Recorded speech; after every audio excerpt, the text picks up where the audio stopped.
24/7. Online or with the app.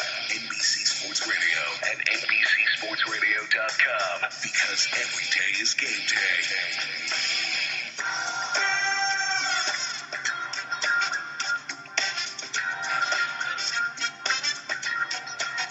Dave Finn back with you here at NBC Sports Radio and NBCSportsRadio.com. Let's talk some NBA with the playoffs underway right now, and we'll get to an expert here from About.com, NBA insider, and of course, you can see him as well on NBA.com. It is Oliver Maroney. What's up, Oliver? How's it going, guys? I'm doing great. First of all, Cleveland today, the big three come through. Kevin Love, 28 and 13, is they're down 7 midway through the fourth quarter and find a way to come back and win against the Detroit Pistons. So you think, are you encouraged if you're Cleveland that the big three, especially Kevin Love, played so well, or some concerns that it was so difficult to beat this Pistons team? Well, there's got to be a little bit of concern, obviously, with the coaching situation there, especially with Tyronn Lue. I just don't think he has enough experience, really, with this core and cast, but you've got to be impressed with what Kevin Love was able to do, especially today, given the circumstances, down by 7, and showing that grit and toughness, especially in the playoffs, is huge for a team like Cleveland, who needs all the confidence they can get. And, I've been saying for going on 2.5 years now, it was a huge mistake to trade Andrew Wiggins for Kevin Love, and I would never deal a 19-year-old prodigy like that with an upside that he had. And what do you think about that trade now, looking at it? Love played well today.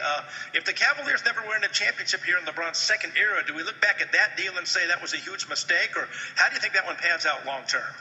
Yeah, I think overall I was a little bit curious as to why they did it in the first place. I really think Andrew Wiggins was a one-time type of talent, a generational type of player. Obviously, he hasn't turned into that yet with the Timberwolves, but he's developing a lot better. His defensive presence, especially at the 3 position, which is what Cleveland really needs at this current moment, is huge. And I think that when you look back at it, if Cleveland doesn't get a championship with Kevin Love, Kyrie, and LeBron as the big 3 down there, I think you're going to have, some regrets, especially for the Cleveland fans and the Cleveland natives who've been waiting for a championship for way too long. So, in my opinion, look, unfortunately, it's done. It's in the past. We can't think about it now, but obviously, what if? I think Andrew Wiggins was the better choice at that moment in time. Well, David Griffin was against it. David Blatt was against it. They knew what they had in Wiggins, but it doesn't matter what they think. They're only the coach and the general manager. LeBron runs the show there in Cleveland, and he wanted that deal done, and it got done. Exactly. Yeah, I mean, that's well said. That's the summary of the team right there, is really LeBron's team. And, you've got to be curious as to what he's going to do this summer if they don't get a championship. The Warriors win easily 104-78 in Game 1 against the Rockets, and certainly looking like this could be a sweep, maybe 5 games at most, unless there's something to the Steph Curry ankle injury. So what's the latest in his status for Game 2? Well, it sounds like he's going to play. I mean, he's determined to play. He's just that type of competitor. Everyone knows Steph Curry is that guy. Obviously, his dad was a great NBA player as well, fought through a lot of injuries as well. So, looking at it, I think he's definitely going to be playing in this game. Maybe Steve Kerr limits his minutes and kind of watches how he does in the first and second quarter to kind of see how things go. I think Golden State is fine overall as a team. I think that Steph Curry, even if it is a mild ankle injury here, he's going to get past it. He's going to get through it. And I certainly expect Golden State to be back in the finals this year. Yeah, I certainly expect him to play. I know Coach Kerr and some of the trainers were saying after the game, if it were close and competitive, he would have played in the second half. So it can't be too bad. I think it was just a precaution to keep him out because they were so far ahead. Exactly, yeah, no doubt about it. I mean, if you're looking at a team blowing out another team, there's really no reason to risk your best player being more injured than he already was. So I think that was the best thing for Kerr and company to do, and I think that's what's been amazing about this team this season is really, even when Steph Curry goes out for a second half, they can still put on a performance and still beat teams like Houston by 30-plus points. Oliver Maroney from About.com, an NBA insider. You see him on the NBA TV as well as writing for NBA.com with Dave Smith here on NBC Sports Radio. Are we overlooking the Oklahoma City Thunder here when all we talk about are the Spurs as potential challengers and maybe the only team that can knock the Warriors off? We are. I mean, I heard a great example the other day of how Oklahoma City compares a lot to the Utah Jazz team with Stockton and Malone. They've got 2 of the top 7 players in the league, really. And when you have that type of talent on your team, you're always going to be a threat in the Western Conference. I think Oklahoma City has enough firepower, and they're also really young and athletic to get past some of these teams with a little more veteran leadership. So given the right circumstances, if Billy Donovan can kind of coach up his players a little bit more, and Russell Westbrook and Kevin Durant can continue doing what they have all season long, I think they're definitely a threat in the Western Conference, and I wouldn't be surprised to see them in the finals. Now, that is a perfect job for a college coach like Billy Donovan to take a team that's already a world championship contender. And I think some of these other college coaches and people wonder why they don't try to the NBA and why they don't go to really bad teams. It should be a lesson learned right there. Wait for the right job if you're going to make that jump. Exactly, yeah. You've got to wait for the right job. Obviously, we've seen Fred Hoiberg kind of burn out there in Chicago already, and people are starting to get mystified as to why he was hired in the first place. So looking at it, you've got to take the right job in the right time, and Billy Donovan really held his own and stayed in college until he found that perfect job, like you said. Right, Jay Wright turned down the 76ers. I know it's the NBA, but are you kidding me? He did the right thing. Yeah, you don't want to go to that organization right now. I don't think that's the best of opportunities. Oliver Maroney joining us from About.com, talking NBA with Dave Smith at NBC Sports Radio. I like this Miami Heat team. If Chris Bosh were playing, I think I'd be picking them over Cleveland maybe and getting to the finals. Without Bosh, can they get to the Eastern Conference Finals, do you think? And with him, how far do you think they would have gotten?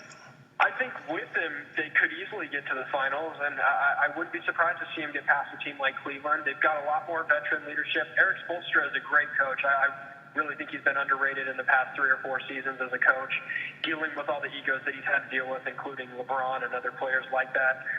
But really, I mean, even without Bosh, you've got to look at some of the players they have and the talent they have. Hassan Whiteside is one of the best young bigs in the game right now.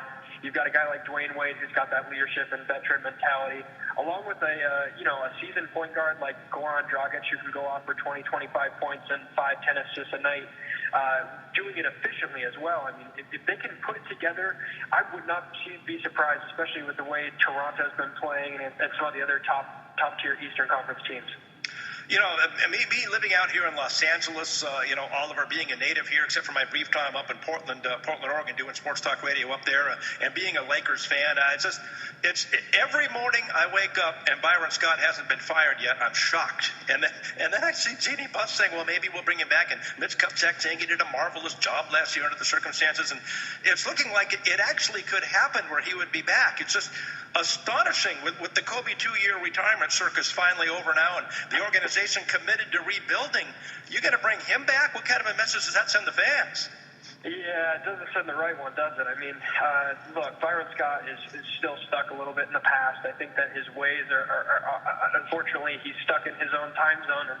And with that, when you have young developing guys like a D'Angelo Russell, you can't sit him on the bench to get him to learn. I mean, the way that players learn nowadays, especially with guys who are freshmen and sophomores that coming out of college, they've got to play. They've got to get experience on the court. And with a team like the Lakers had this season, you should have expected D'Angelo Russell to be playing all season long. I know that obviously he had some issues later on down the season, but looking at it, you've got a bunch of young talent there, Randall, Clarkson, and then obviously Russell as well. They're all very, very talented young players, but when you mess with their egos to a point where it diminishes their confidence, I think, you're really, really doing a disservice to the young players on that team. I want to get your opinion about this, Oliver. I think that Kevin Ollie could be the next Brad Stevens type of coach in the NBA. He's won a national championship in college already. He was a longtime NBA player. He's an NBA assistant coach. Kevin Durant and Russell Westbrook love him and swear by him. That's the way I'd go. Well, if I were the Lakers right now, he'd be choice number 1. Definitely. He's coached college players. He gets there. He understands it. He gets it. And with other players endorsing him, like a Kevin Durant, like a Russell Westbrook, that's really, really positive to see. And obviously, coming from a player background, they understand some of the nuances and things that happen in a locker room and in a game that most other coaches that don't play know.